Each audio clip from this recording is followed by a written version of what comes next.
The Renters Reform Bill will be abolishing Section 21 no-fault evictions, which will deliver a simpler, more secure tenancy structure, which will provide tenants with greater security. For example, if a landlord wishes to sell a property or move back into a property, they must use a Section 8 eviction notice instead. With the Section 8, it will also make it easier to evict any tenants due to antisocial behaviour. Tenancies will not be fixed. There will all be periodic tenancies with no end date. This means that tenants will need to give 2 months' notice to vacate instead of 1 month notice. Purpose-built student blocks can still have fixed tenancies, although it's not been confirmed if other student homes is going to reflect the same. Before a start of a tenancy, tenants will need to be given a written statement detailing terms of the upcoming tenancy, such as start date, rental amount, deposit amount, etc. And landlords and agents will also no longer be able to accept 6 monthly rent payments in advance.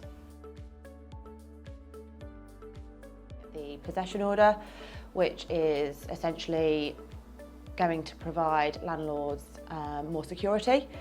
So changes to the Section 8 grounds. So we have ground 1, which is landlords moving back into the property will now include members of the family, not just members that have formerly lived at the property. Ground 1A, if the landlord has intention to sell the property at all. Ground 7A, which is notice to evict a tenant which is convicted of a serious event, such as antisocial behaviour or anything along those lines. Ground 12, so tenants that are capable of causing nuisance or offence. Ground 8, so tenants that are in 2 months or more arrears, so the new change means that they must have been in arrears for 4 weeks, not 2. Ground 8A, so tenants that have had 3 instances of 2 months or more arrears over a 3-year period.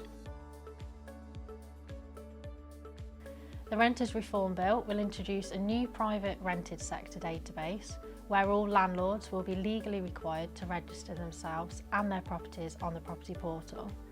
The landlord will need to give their own details such as name, address, contact details and their rented properties. There will be an admin fee for landlords to register, but the amount has not yet been confirmed. For tenants, it will increase transparency and the information available before they decide to rent a property. For instance, they would be able to access the property portal to find out if the property they want to rent has a problem landlord that has previously received penalties.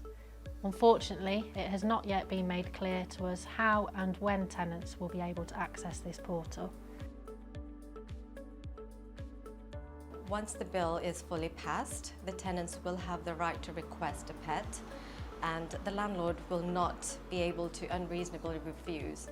The only exception for landlords to refuse would be if there is a head lease that prohibits pets, for example, like a leaseholder. The tenants will need to provide formal written requests for landlords to respond back within 42 days.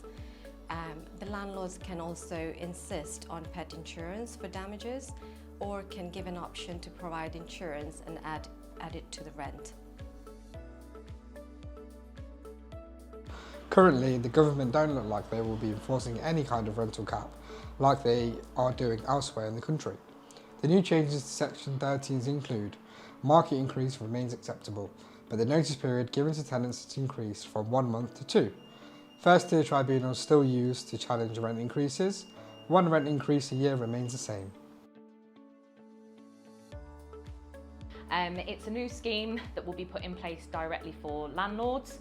It will be compulsory that they have to join. There is an admin fee that is payable, and there will be penalties if they do not pay that amount or join the scheme. And essentially what it is obviously letting and management companies at the moment, we're all part of a regulatory board called the Property Ombudsman.